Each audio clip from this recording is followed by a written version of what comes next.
Então, boa noite a todos que nos escutam, boa noite também aos que nos acompanharão posteriormente. Este vídeo ficará gravado até para que outros possam assistir. O meu nome é Beatriz Kowalski, eu sou diretora de comunicação da ESA e hoje eu tenho a honra de receber o Dr. Levi, que é mestre, doutor e também professor, um advogado atuante, sempre parceiro da nossa OAB. Hoje é mais uma edição do nosso projeto muito querido Doutrina Catarinense, que tem o objetivo, especialmente nesses tempos tão difíceis de pandemia, de valorizar as obras dos advogados catarinenses e estimular que mais ainda membros da advocacia publiquem as suas obras, gerem conhecimento e debatam temas, porque realmente o que nós precisamos é discutir o conhecimento, aprimorar, pensar em novas teses e realmente evoluir. Hoje eu tenho a grande honra de moderar aqui o lançamento da obra Sustentabilidade nas Fundações Privadas, Associações e Cooperativas. A contribuição das fundações privadas, associações e cooperativas para a sustentabilidade ambiental, econômica e social. Análise da experiência brasileira e estrangeira, que foi publicado pelo Dr. Levi neste ano de 2020 pela editora Lumen Juris. Traçando um breve apontamento aqui do currículo do Dr. Levi, que é extenso, e um exemplo a todos nós, eu mesma me inspiro, que quero chegar lá um dia. O Dr. Levi é doutor em Ciência Jurídica pela Univale, na área de concentração em Constitucionalismo, Transnacionalidade e Produção do Direito. Ele é também mestre em Ciência Jurídica pela Univale, pós-graduado do curso preparatório para magistratura e especialização em Direito Público na parceria entre a FURB e a SNESC. É pós-graduado na especialização em formação pedagógica para docência no ensino superior da UniArp, que é a Universidade do Alto Vale do Rio do Peixe. O Dr. Levi se graduou em Direito pela FURB e também é graduado em História pela FURB, que é um diferencial, acho que a multidisciplinariedade é ideal. O Dr. Levi, além de advogado, ele é professor muito atuante. Ele atua na UniArp no curso de Direito, nos cursos EAD, é professor na pós-graduação Lato Sensu, professor titular no mestrado em Desenvolvimento e Sociedade da UniArp e também no mestrado em Educação Básica. O Dr. Levi ainda congrega a sua atuação como membro do Núcleo Docente Estruturante e do colegiado do curso de Direito da UniArp, é membro do Núcleo Docente Estruturante e do colegiado dos cursos EAD e ainda do Comitê de Ética em Seres Humanos. E ainda, além de toda a docência, ainda atua como editor-chefe da editora da UniArp, editor-chefe da revista Ponto de Vista Jurídico da UniArp e é vice-líder do grupo de pesquisa Direito e Interdisciplinariedade. E, especialmente na área do direito, tem atuação nos temas de direito empresarial, direito constitucional, direito civil, associativismo, terceiro setor e sustentabilidade. O livro que nós debatemos hoje, eu tenho a honra de conversar um pouquinho, é fruto justamente da tese de doutorado do Dr. Levi. Então, iniciando, eu passo a palavra, já questionando como surgiu a ideia do tema, que eu achei tão inovador. Boa noite, Dr. Levi. Então, boa noite, doutora Beatriz. Boa noite a quem está nos assistindo aqui nessa live da ESA, né? A ESA, que eu já fiz parte, já fui coordenador da ESA aqui em Caçador, na última gestão, então é muito importante esse trabalho da ESA, então agradeço a ESA, agradeço a toda a diretoria da ESA, como também agradeço a diretoria da OAB estadual, que está proporcionando à ESA esse momento, né? Então deixar os advogados trabalharem e também deixar os advogados apresentarem o seu trabalho é muito importante. Então parabenizo, né, a todos na pessoa do nosso presidente estadual, doutor Rafael, por essa possibilidade. Então, doutora Beatriz, com relação ao tema, né, o meu tema surgiu quando eu estava iniciando o meu doutorado na Univale, e ele surgiu de uma conversa que eu tive com o professor Dr. Paulo Márcio Cruz, que é o nosso coordenador do programa, e eu congreguei algo que eu já estudava, né? Por quê? Porque no meu mestrado eu estudei a questão das fundações privadas, eu fiz um estudo com relação à interferência do Ministério Público nas fundações privadas. E eu queria continuar estudando, né, essa questão do associativismo e do terceiro setor. E para poder, né, me enquadrar no programa, então eu fiz essa união, né, do terceiro setor, do associativismo, com a sustentabilidade, que é uma linha do programa, né, que é algo que eu não tinha estudado no meu mestrado, eu comecei a estudar no doutorado, e é um tema que eu acabei me apaixonando, né? E todas as minhas pesquisas hoje, elas se dão através da sustentabilidade. Então, a sustentabilidade ela é algo, né, que a gente deve pensar o mundo através da sustentabilidade. E esse tema, então, surgiu, e ele também veio a calhar, por quê? Porque eu já trabalhava aqui na universidade, e a universidade, o nosso programa de desenvolvimento e sociedade da Uniarp, ele também previa, né, a questão dos estudos da sustentabilidade. Então, eu acabei, né, fazendo já a minha tese de doutorado, já me preparando para depois entrar no programa de mestrado da universidade. Ah, maravilha. E, doutor Levi, até ele perguntar também, porque a pesquisa, eu fiquei impressionada, é realmente um exemplo a todos nós. Até ele perguntar como foi feita a sua pesquisa, como o doutor teve acesso à bibliografia, aos casos estrangeiros, a obras internacionais. O doutor Sim. chegou a ter que viajar para o exterior? Infelizmente não, eu adoro viajar, né?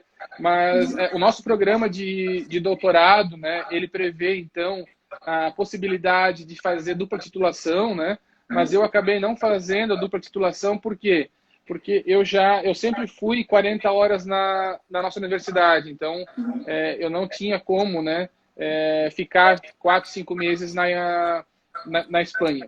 Mas hoje, né, com a nossa tecnologia, com a questão dos periódicos, né, todos os periódicos hoje eles estão abertos na internet. A gente, por fazer parte do programa, também tem acesso a bases, né, de pesquisa, a Scopus, a EBSCO.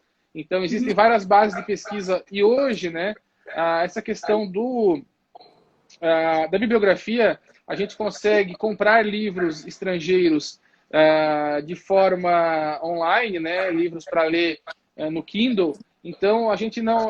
dificilmente existe algum livro que a gente não consiga ter acesso, né, hoje.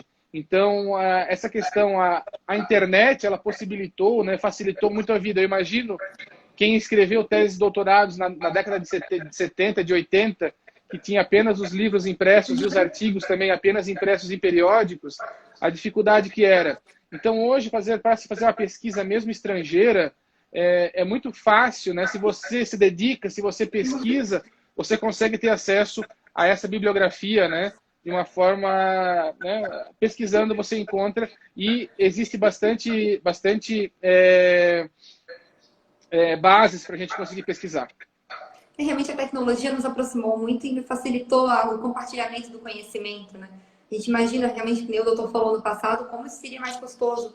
Acho que hoje em dia não tem mais desculpa. A gente tem que realmente ir atrás das melhores obras e aprimorar, né? Sempre gerar conhecimento novo. Isso eu fiquei muito feliz de ler a sua obra. É uma felicidade ver que não há só uma repetição de autores que já foram citados, mas sim ideias corajosas. Realmente há um ineditismo.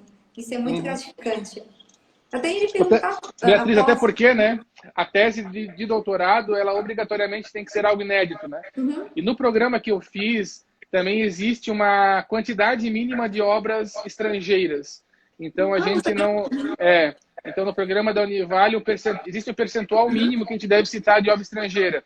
Então, a gente, durante o nosso programa de doutorado, já vai tendo contato com autores estrangeiros, né? E eles também incentivam bastante a gente a fazer pesquisa, né, com obras estrangeiras. Isso é ideal, até para a gente conseguir se pautar nos exemplos de fora.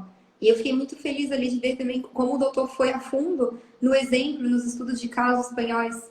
E após ler uma pesquisa, uma tese dessa magnitude, eu fiquei me perguntando como o doutor consegue conciliar a advocacia, os estudos ali, tanto do mestrado, depois do doutorado, a docência, as funções de editor-chefe, como dar conta de tudo isso?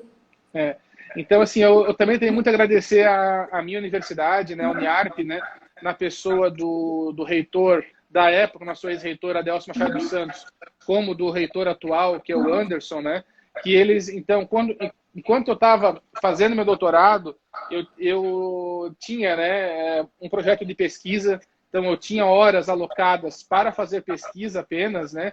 Então, isso me ajudou bastante. Mas, né, eu, além de ser professor, Eu também trabalho no núcleo de práticas jurídicas, né? Então a minha advocacia hoje, basicamente, ela dentro, né, da universidade, atendendo a comunidade hipossuficiente. Então a minha advocacia, ela também está ligada à universidade, né?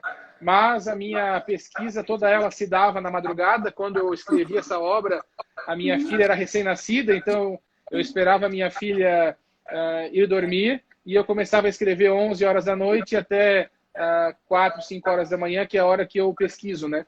Isso é uma coisa também que eu recomendo para as pessoas, quando você vai pesquisar, você vai escrever, você vai estudar, você tem que conhecer qual que é o melhor horário para a pessoa.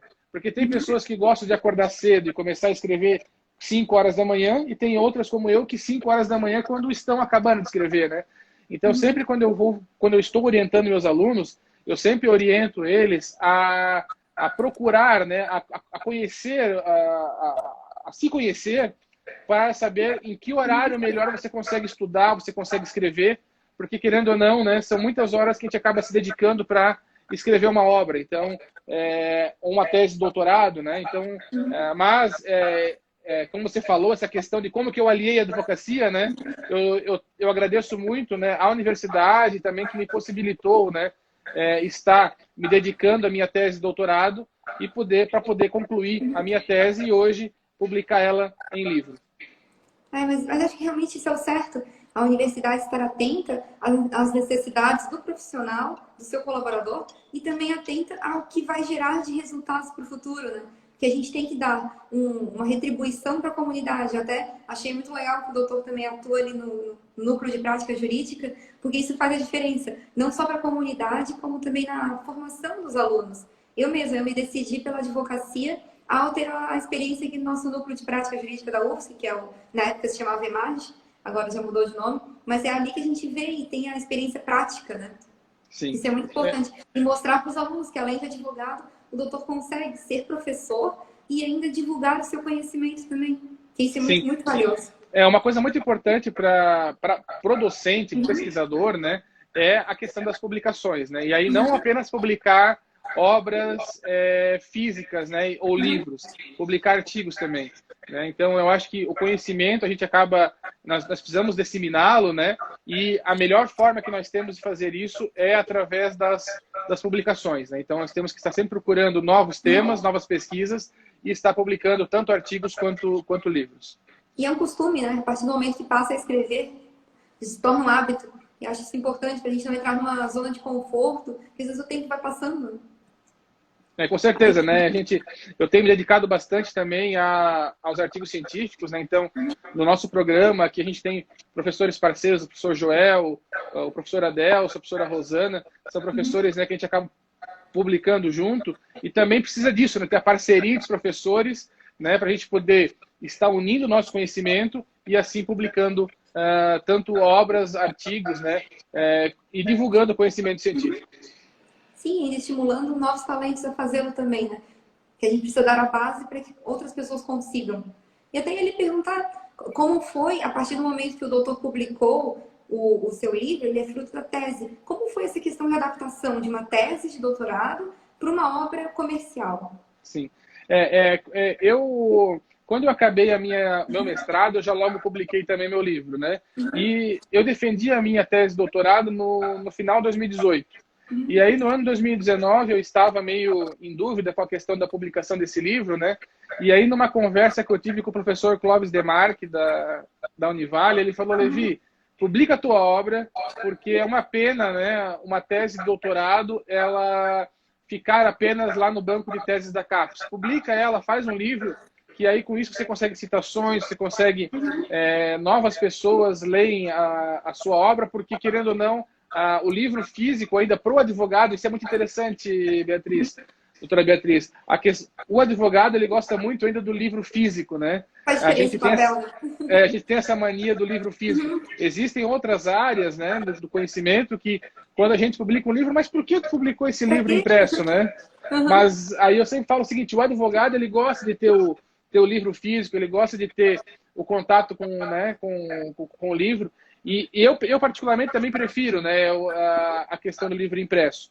E a adaptação da obra, né, ela não é tão difícil, né? Então, assim, Por isso que eu recomendo às pessoas que acabarem as suas dissertações de mestrado e as suas teses de doutorado, que façam essa publicação, né, que publiquem ele, tanto em livro digital quanto em livro físico. Ele só precisa trocar alguns conceitos, né? Mas a pesquisa em si, que é a parte mais difícil de se escrever um livro, ela já está pronta, né? Então, ao momento em que você defende para uma banca o seu trabalho, você já tem a sua pesquisa toda ela formatada, né? Então, essa transformação dela em livro, ela é bem simples, né? E também as editoras, né? Que no caso, o meu caso, eu já publiquei a segunda obra na editora Numen Juris. As próprias editoras, elas dão todo um respaldo, né? Para o autor. Então, a gente fica bem tranquilo fazer essa adaptação dos produtos acadêmicos, né? Em livros. Que bom que é facilitado. Realmente não adianta, eu sempre digo, um conhecimento dentro da gaveta não ajuda ninguém, né? A gente tem que colocar e ter coragem mesmo, né? Que o que a gente escreve seja lido por outros e já em base, seja críticas, seja sugestões, aprimoramento, mas especialmente a geração do conhecimento, né? Porque a partir do momento que eu leio uma obra como a sua, eu já tenho ideia do que eu posso fazer, às vezes até algum caso de um cliente, ou como posso desenvolver de alguma forma diferente, isso é muito importante. E assim, é muito interessante também, para a questão de artigos científicos, né? Você começar a enviar artigos para periódicos e às vezes o seu artigo não é aceito, mas o periódico ele faz uma contribuição para o seu texto, ele contribui. Então, o ideal é sempre você estar enviando os textos, porque às vezes aquela revista não vai aceitar o seu artigo. Eu sempre falo, até para os meus orientandos, que na verdade, se o seu artigo não foi aceito numa revista, é porque você não enviou para a revista certa. Porque nós temos uma grande quantidade de revistas científicas à nossa disposição e nós temos, na verdade, que verificar se a temática da revista tem relação com a temática do artigo. Então, por isso que eu sempre recomendo aos meus orientandos e aos meus colegas de profissão quando escreverem, né? Eu acabei uma pós-graduação, escrevi um artigo ou escrevi uma monografia, ou o aluno, quando acaba de escrever a sua monografia o seu TCC, recomendo ele transformar num artigo menor, mais enxuto e tentar publicar. Né? Por quê? Porque nós temos hoje, né, vários concursos, por exemplo, o concurso para cartório, as publicações também contam. Então, isso também acaba ajudando a pessoa na sua vida profissional. Os grandes escritórios, quando vão colocar no seu site, né, os advogados, eles também citam, se esse advogado publica artigos. Então, a publicação hoje, para o advogado, ela é muito importante, né? Ela acaba divulgando o seu trabalho, né? E acaba também valorizando o profissional. É mais um canal de contato com o potencial cliente, né? A partir do momento que a pessoa digita sua dúvida, no Google já aparece a menção a um artigo publicado numa grande revista, ou ali até o seu Lattes mesmo. A gente já vê em que áreas o advogado trabalha, como ele pode contribuir, e que é uma pessoa realmente dedicada, né? Está indo com afinco, buscando outras formas de aprimoramento e gerando conhecimento mesmo. Até após agora temos feito essa introdução quanto ao seu trabalho, tanto no mestrado quanto no doutorado, e agora entrando de fato na obra, objeto do nosso lançamento, que eu até vi que o doutor tem ali ela atrás do senhor. Sim, também tenho ela aqui. Eu até ia perguntar, como estão estruturados os 4 capítulos, para a gente passar um pouquinho disso para o público? Sim. Então, essa obra, né, ela é estruturada em 4 capítulos, né? Então, o primeiro capítulo, eu trago, né, os conceitos de associação. Primeiro, o conceito de associativismo.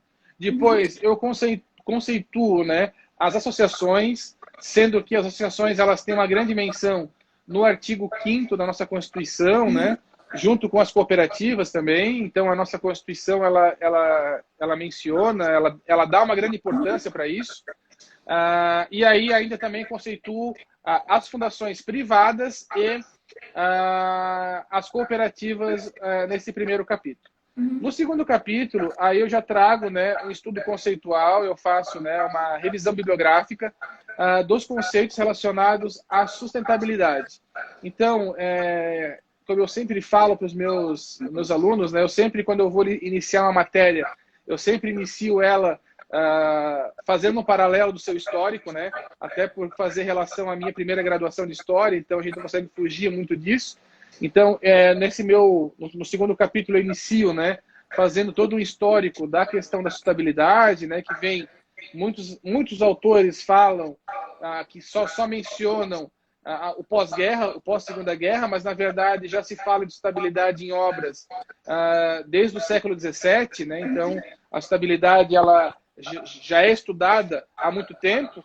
Então eu ainda no segundo capítulo, então eu divido a sustentabilidade, né, em 3 dimensões, que é a dimensão ambiental, econômica e social.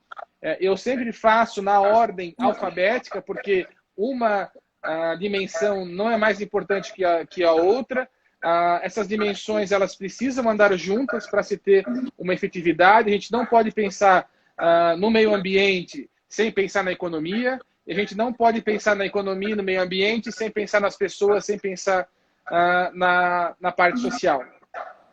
E fecho esse capítulo, então, comentando a questão da sustentabilidade corporativa, como a sustentabilidade também deve ser pensada pelas empresas. O terceiro capítulo, então, eu faço, né, essa pesquisa mais da parte de artigos mais internacionais, que eu trato, então, das cooperativas da Espanha. Então, eu pesquiso, né, como que as cooperativas da Espanha trabalham a questão da sustentabilidade. Então, eu faço, né, um estudo através desses 3 dimensões, que é a dimensão ambiental, a dimensão social e a dimensão econômica. E, por fim, no quarto capítulo, eu faço o estudo, né, do Brasil, o que no Brasil está sendo feito nas cooperativas, nas associações e nas fundações privadas no que tange à sustentabilidade. Então, o fechamento do meu livro é fazer, né, esse comparativo, né, entre o que foi feito ou o que é feito nas cooperativas espanholas e no que pode, né, ser feito nas fundações privadas, associações e nas cooperativas no Brasil. Maravilha. É muito bom ver também o enfoque prático, né? De trazer estudos de caso do exterior e também os estudos de caso aqui brasileiros e ver o que a gente pode aprimorar. Até para aqueles que estão nos ouvindo se habituarem um pouco mais com a obra, com os conceitos. Tem que perguntar se o doutor poderia diferenciar as fundações, associações e cooperativas. Sim. Quais seriam os 3 termos? Então, assim, conceituar fundação e associação, eu acho bem fácil. Eu sempre brinco com meus alunos quando eu vou cobrar isso na prova com eles. É o seguinte: a associação é uma união de pessoas em prol de uma atividade, de uma atividade não econômica. Então, quando se fala em associação, é uma união de pessoas. Elas podem tanto montar, né, um clube de interesse, eles podem montar uma ONG, né, então, por exemplo, aqui em Caçador nós temos a CEIAS, né, que é uma associação em que se tem creches que atendem as crianças necessitadas. Em Blumenau nós temos a Casa da Esperança também, que faz serviço. Então, é uma união de pessoas em prol de uma finalidade. Só que essa associação ela nunca pode ter um interesse econômico. As pessoas nunca vão ter lucro com ela. As fundações privadas, elas já são um patrimônio em prol de uma finalidade. Então, quando a gente fala em fundação, vai ter que ter ou um patrimônio, um bem imóvel ou bens móveis, né? Então, precisa ter uma certa quantidade monetária, né? E essa quantidade monetária, esse bem, ele vai fazer uma finalidade. A diferença entre as fundações e as associações é que as associações não existe um rol taxativo. Então, eu posso ter qualquer finalidade de associação, desde que essa associação ela seja lícita. Já no caso das fundações, existe o artigo 62 do Código Civil, que ele prevê um rol taxativo com 9 possibilidades. Então, as fundações privadas, elas só têm 9 possibilidades. Então, fundação educacional, fundação de pesquisa, fundação social. Então, existe um rol taxativo para ela. Já as cooperativas, elas são uma união de pessoas em prol de um objetivo econômico. Mas a cooperativa em si, ela não tem esse objetivo econômico. Mas a ideia da cooperativa é que as pessoas consigam um objetivo econômico através dessa entidade. Então, uma cooperativa ela nunca vai gerar lucro para ela. Né? Tanto é que as cooperativas elas têm 7 princípios, né? E um dos princípios das cooperativas é o interesse pela comunidade. Então, as cooperativas elas têm esse ideal, né? Que é servir aos seus cooperados. É um modelo, né?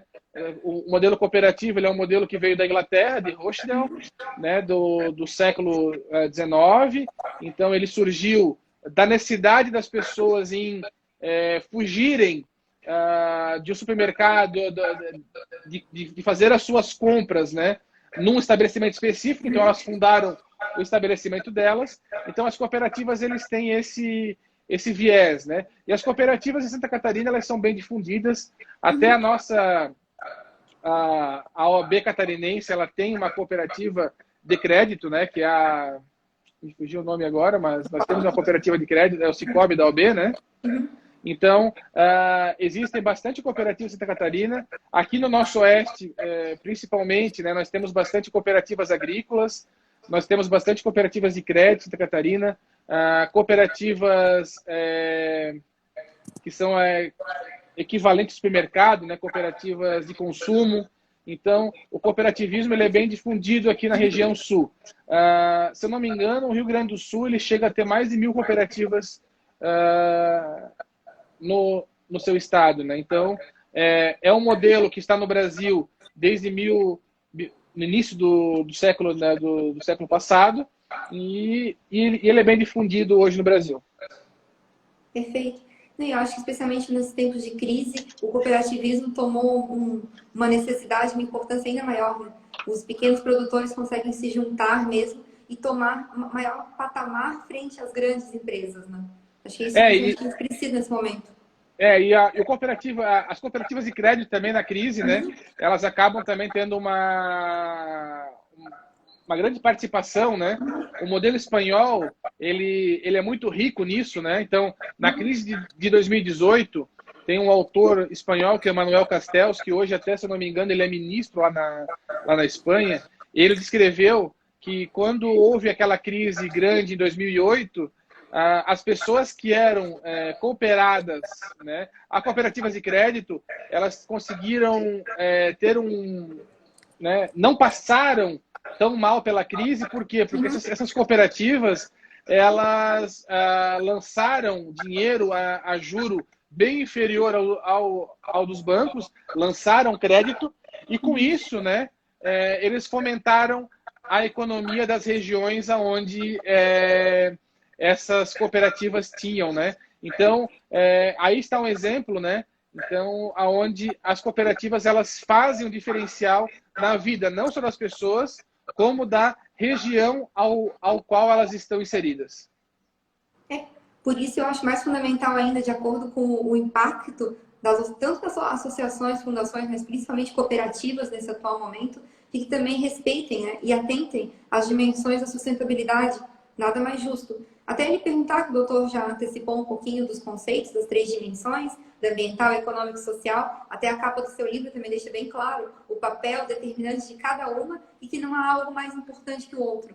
Mas se o doutor pudesse tecer também algumas considerações para o nosso público, tanto sobre sustentabilidade, esse desenvolvimento histórico, que a sua pesquisa tem esse diferencial, até de fazer o link tanto direito quanto a parte histórica dos conceitos, a gente entender de onde eles vieram, o passado, como chegamos até aqui, e o crescimento sustentável, que tanto se fala hoje em dia. Sim. Então, assim, né, a sustentabilidade, ela já se fala nela, né, no século XIII, quando teve uma grande problema lá na Europa de fome. Então, o que aconteceu, né? os países acabaram devastando todo o meio ambiente e, com isso, né, acabaram vindo doenças e vindo a fome. Então, a partir dali, eles começaram a fazer, né, a reflorestar as florestas, a replantar as árvores nas florestas. E isso também ocorreu depois, né? Ocorreu na Alemanha também isso, mas os estudos de sustentabilidade eles começam no Clube de Roma a partir de 1966. Depois disso, começa então a ONU a fazer algumas reuniões que acabaram sendo muito importantes, né, para essa questão da sustentabilidade. Então, nós temos ali a reunião em Copenhague, depois tem uma reunião em Estocolmo, e culmina, né, com a Eco 92 no Brasil, onde, né, quase todos os países estiveram aqui presentes, e dela, né, surgiram alguns documentos. E esses documentos, né, houveram tanto documentos oficiais da ONU, como também houveram documentos em que as entidades, né, fizeram, por exemplo, a Carta da Terra. Após isso, né, a sustentabilidade ela começou, ela entrou mesmo como uma pauta da ONU, né? E a ONU ela acabou agora desenvolvendo, né, os objetivos do milênio. Então, se vocês pesquisarem, hoje nós temos, né, os 17 objetivos do milênio, e esses objetivos eles estão ligados, né, à sustentabilidade. Então, existe, né, vários eventos anuais. Tem um evento que é o High Level of Political Forum, que ele ocorre uma vez por ano em Nova York. Então, vários eventos estão sendo feitos através da sustentabilidade, né? E o que é a sustentabilidade? A sustentabilidade é a gente pensar que o mundo que a gente vive hoje, ele não é nosso. Ele deve... a gente deve deixar o mundo melhor para as gerações futuras. Então, como diz o autor Juarez Freitas, né, a sustentabilidade é a gente também pensar nas gerações futuras. E para pensar nas gerações futuras, nós temos que pensar o mundo, né, de uma nova forma. Se a gente, verificando pesquisas hoje, a gente, né, o mundo, ele consome os seus recursos renováveis até mais ou menos agosto. A partir de agosto, nós já estamos consumindo algo que a natureza não consegue mais repor, nem a curto nem a longo prazo. Então, a gente deve... Já estamos em dívida com o planeta. Já estamos em dívida. Cada ano essa dívida vem... essa data ela se torna mais curta, né? Então, há um tempo atrás era setembro, esse ano já é agosto. Então, estamos em dívida com isso. E quando a gente não pode pensar, não, a gente vai parar de produzir tudo, vai parar de consumir e só manter o meio ambiente. Não. A sustentabilidade é a gente pensar novas formas de consumo, pensar novas formas de produção, pensar também socialmente, né? Então, a gente tem, por exemplo, né, autores que já falam que a gente não deve mais pensar em crescer, né, que nem tem o José L. da Veiga, que ele fala na questão do decrescimento, né, então que a gente deve pensar numa nova forma, né, de consumir. Então, a sustentabilidade ela está ligada a isso, né, como a gente pode, né, fornecer alimento, fornecer bens para as pessoas, mas não prejudicando, né, o nosso planeta. Então, a sustentabilidade ela vem muito nesse viés. Por isso, né, como a doutora já falou, a gente não pode desassociar o meio ambiente das pessoas e da economia. Isso tem que estar numa simbiose, né, para que a gente consiga a nossa sociedade, né? E quando a gente fala em gerações futuras, né, eu tenho a minha filha, a Lívia Maria, que eu começo a pensar a partir de agora, que mundo eu vou deixar para ela, né? Que mundo que ela vai ter para poder viver no futuro. Realmente é nós assumirmos a responsabilidade, né? Pensarmos que realmente o mundo não se esgota daqui a 30, 40 anos, mas nós temos um compromisso com as gerações futuras. A nossa própria Constituição já exalta isso, né? Sim, o artigo 225, né? Temos um dever. E até ele perguntar, porque o doutor faz uma análise muito rica dos casos espanhóis, que são um exemplo não só para o Brasil, mas para o mundo todo, realmente. E ele perguntar se o doutor podia contar um pouquinho para o público sobre os estudos que fez ali com a Corporação de Mondragon e também com a Federação Andaluza de Empresas Cooperativas. Até a Corporação de Mondragon é famosa mundialmente, né? Uma das maiores cooperativas. Sim, eu estive na Espanha esse ano, mas eu não tive a oportunidade de visitar a Corporação de Mondragon. Eu pretendo, em breve, fazer uma visita, né? A Corporação de Mondragon, eu acho que é o grande exemplo que nós temos para as cooperativas. Por quê? Né? Porque a Cooperação de Mondragon, ela é uma união de mais de 200 cooperativas. Então, eles têm uma região da Espanha, né, no norte da Espanha, quase na fronteira com a França. E essa região, então, ela começou-se, né, a fazer... essas cooperativas se uniram, né, que aí eu acho que é o grande diferencial que a Espanha tem a apresentar para o Brasil. Então, eles se uniram lá e eles começaram a verificar quais são as necessidades que essa cidade ou que esse estado tem e foram criando cooperativas para isso. Então, a cooperativa de Mondragon hoje, né, eles têm uma universidade, eles têm 7 escolas e eles têm cooperativas dos mais variados ramos. Então, cada coisa que se necessita ter nessa região, a Corporação de Mondragon cria uma cooperativa nova ou adapta uma cooperativa sua para estar trabalhando nessa necessidade, nessa nova necessidade que se tem. E com isso, né, essa Corporação de Mondragon, ela acaba conseguindo, né, atuar de uma forma sincronizada. A sincronia de todas essas cooperativas acaba também favorecendo a população. Então, com isso, né, em vez de cada cooperativa fazer o seu trabalho, não, eles fazem um trabalho, essas 200 cooperativas fazem um trabalho em conjunto e assim conseguem, né, fazer, né, a sustentabilidade funcionar, né, ou instalar a sustentabilidade, instalar um pensamento sustentável em sua população. Então, nós temos casos muito interessantes na Espanha, por exemplo, né? Uma cooperativa, ela, quando começou uma crise, ela tinha 2 opções. Ou ela demitia a metade dos funcionários, ou ela fazia uma redução de jornada por um período, até que essa cooperativa conseguisse se reerguer, né, e voltar. E os funcionários acabaram aceitando essa proposta, em poucos meses todos voltaram à sua jornada normal e todos se mantiveram empregados, né? Então, são pensamentos, às vezes, que não são individuais, são pensamentos coletivos, e esses pensamentos coletivos, eles acabam, né, sendo o diferencial. Então, esse é o exemplo, né, o maior exemplo que a Espanha ela traz para o Brasil, é essa união. Então, a união entre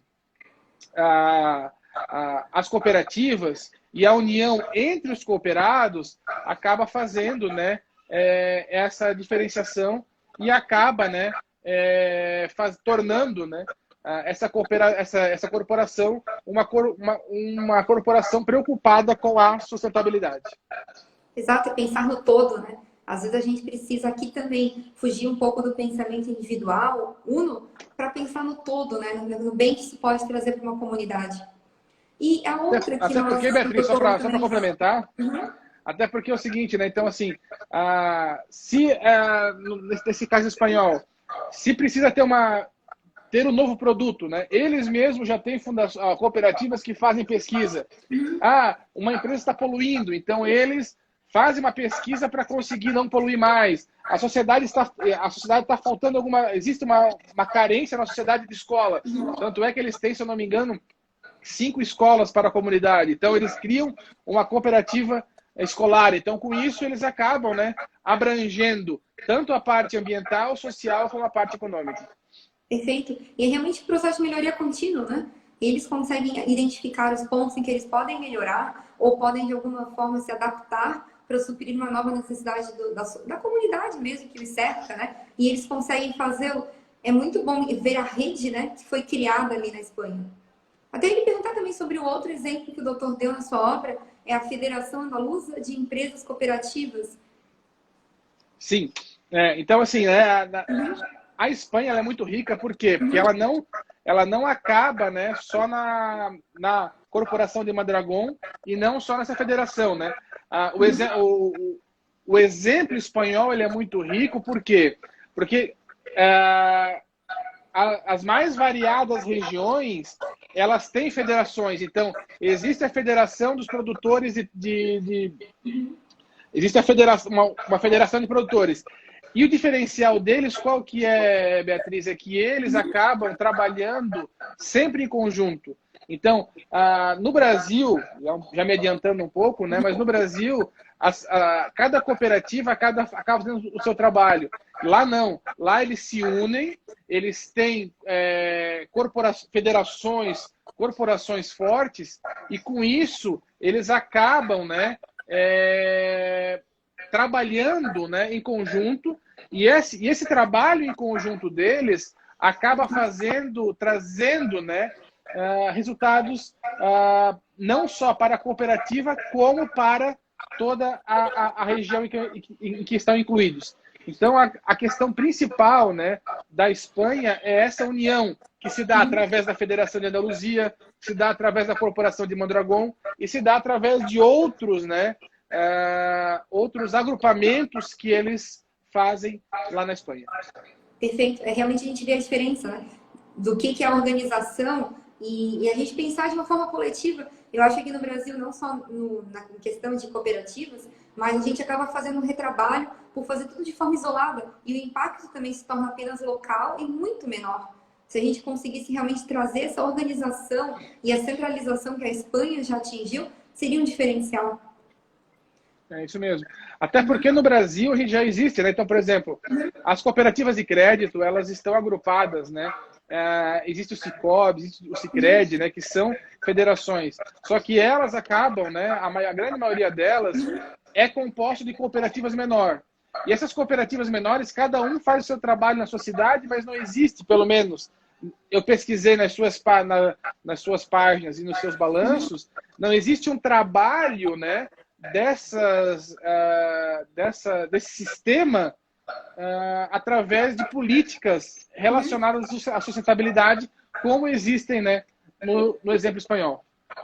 E o doutor chegou a analisar também alguns estudos de caso aqui no Brasil, algumas cooperativas ou associações que já estejam aplicando as dimensões da sustentabilidade? Sim, o quarto capítulo da minha obra, né, então ele se dá através, né, de estudos de balanços sociais e de publicações relacionadas a cooperativas no Brasil. Cooperativas, fundações privadas e associações, né? Primeiro, uma coisa assim que muito me entristece, né, é que é uma área que não se existe muita pesquisa, né? Fundações privadas são poucos livros que existem no Brasil, até artigos relacionados a essas temáticas, eles são importantes. Até o Gabriel comentou aqui, né, que ele gosta de fazer parte da Sicredi porque tem distribuição de lucros, né? Mas não é só isso, né, que a cooperativa poderia fazer. As cooperativas, né, e as fundações e as associações, elas poderiam ter ações agrupadas, ter ações não só no que tange o princípio cooperativista, mas terem ações relacionadas à sociedade em si. O exemplo, né, que nós temos mais perto aqui é a Aurora. A Aurora, ela é uma união de 8 cooperativas, e essas 8 cooperativas da Aurora, eles criaram uma fundação privada para atuar em prol da sociedade aqui na região oeste de Santa Catarina. Então, a Aurora, ela acaba fazendo diversas atividades através dessa fundação, e essas atividades dessa fundação, elas acabam, é o que nós temos mais próximo do que eu pesquisei, pelo menos, da Espanha,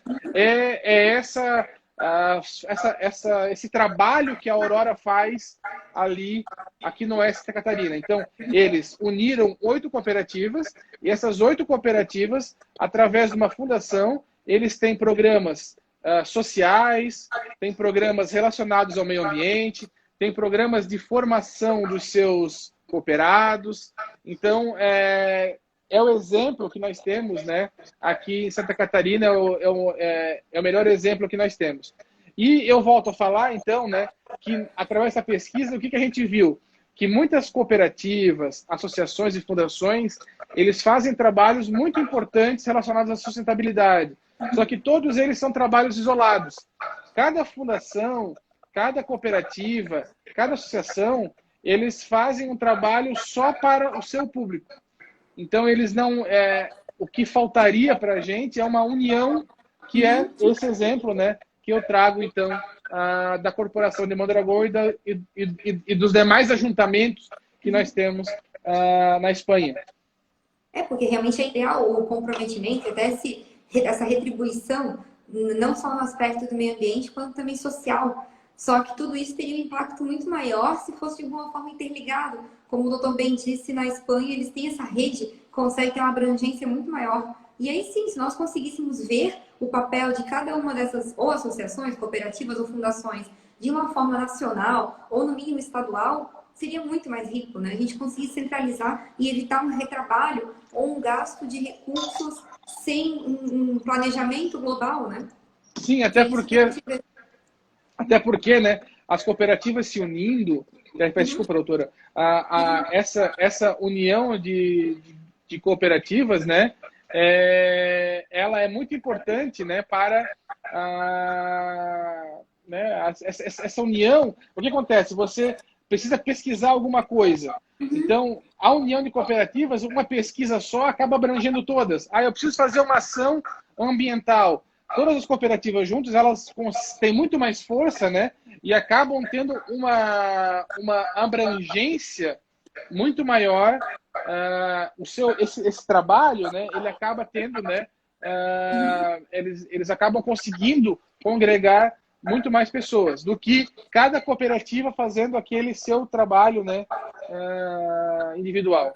Aquele trabalho de formiguinha, quando a gente poderia realmente dar um norte muito mais amplo, né? Realmente colocar, às vezes, no papel, por exemplo, a Federação das Indústrias fazem, que as cooperativas, associações e fundações também tenham isso, para causar um impacto de amplitude maior, que consiga fazer uma diferença e ter uma voz maior. Sim. Existe até essas organizações, né? Só que nelas não existe um trabalho voltado para a sustentabilidade. Então, talvez, né, o que falta é um trabalho específico relacionado a isso. Ou talvez até a divulgação desse trabalho, né?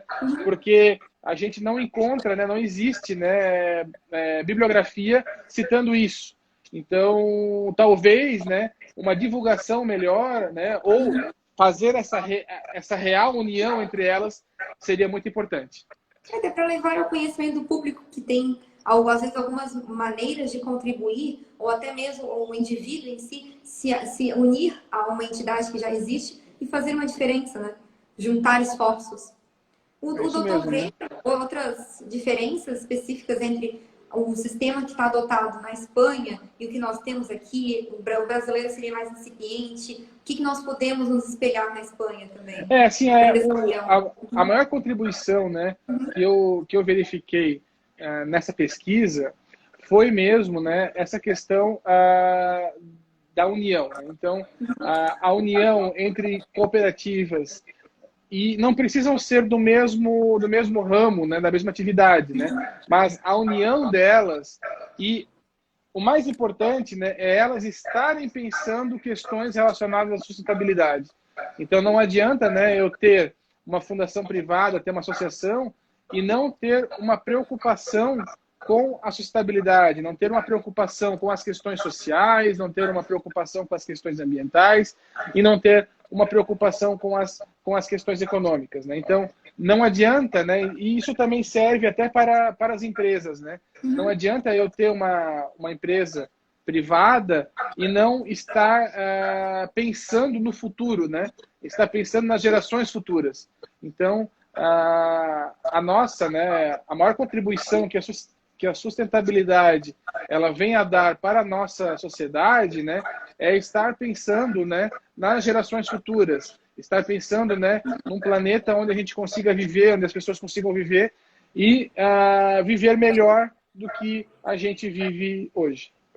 Exato, eu acredito também que as fundações, associações cooperativas, adotando as dimensões da sustentabilidade de forma plena e rigorosa, que não seja apenas um discurso, né? Que sejam ações concretas. Elas conseguem justamente estimular a própria sobrevivência delas, a partir do momento que apoiam a população daquela localidade, apoiam a preservação ambiental de forma verdadeira, né? Que não sejam só ações no site, que sejam realmente funções que a gente consiga concretizar na prática. E aí eles estão estimulando que aquela comunidade tenha uma vida plena. Como o doutor bem fala, até porque as futuras gerações consigam não só usufruir dos recursos naturais, como também continuar produzindo e convivendo em harmonia. Isso.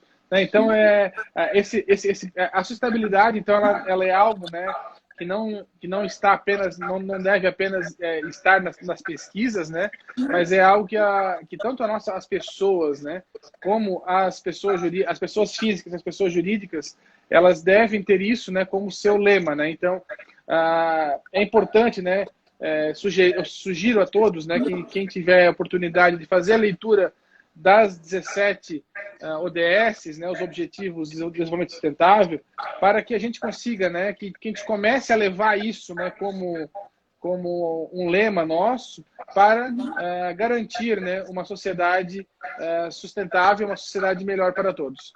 Exato. Brilhantes palavras, doutor Meli. E realmente nós vemos que não são mais só dizeres bonitos, é uma necessidade.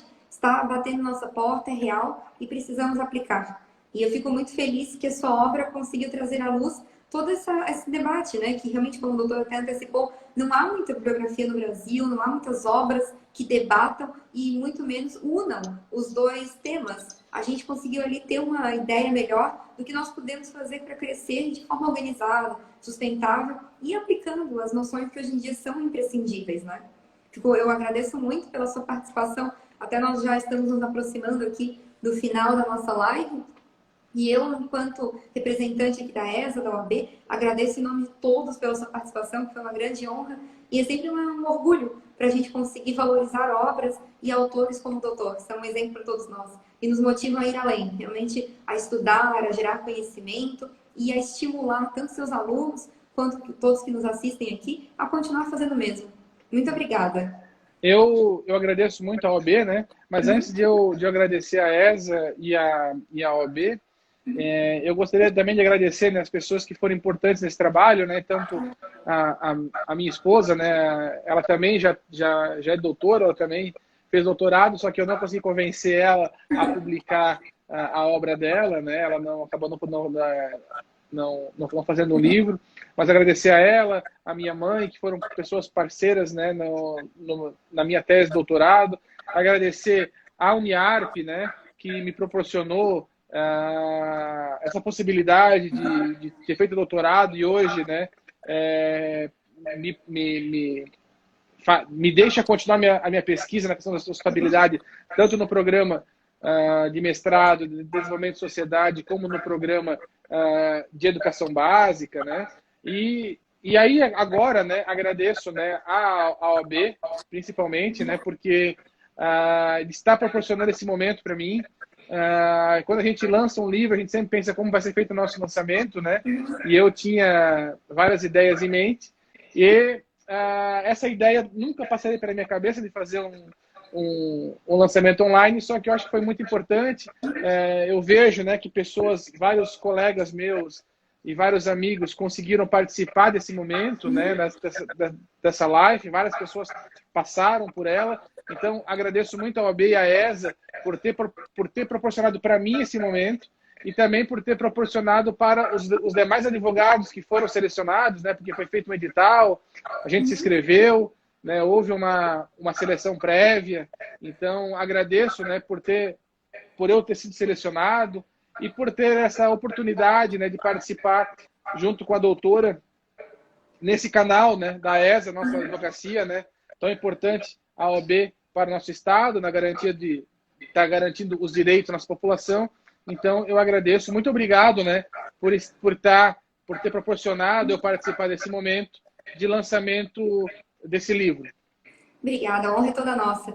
Realmente são profissionais como o doutor que nos fazem ver que tudo vale a pena, que a geração de conhecimento e todo o aprimoramento da advocacia tem muito ainda a crescer e exemplos como o doutor nos levam a esse norte, né? Muito obrigada, foi um grande prazer tanto conhecê-lo quanto participar desta live, e parabéns pela sua obra. É realmente um orgulho e eu indico a todos que nos ouvem aqui que também consigam ter a oportunidade de lê-la, porque é um engrandecimento.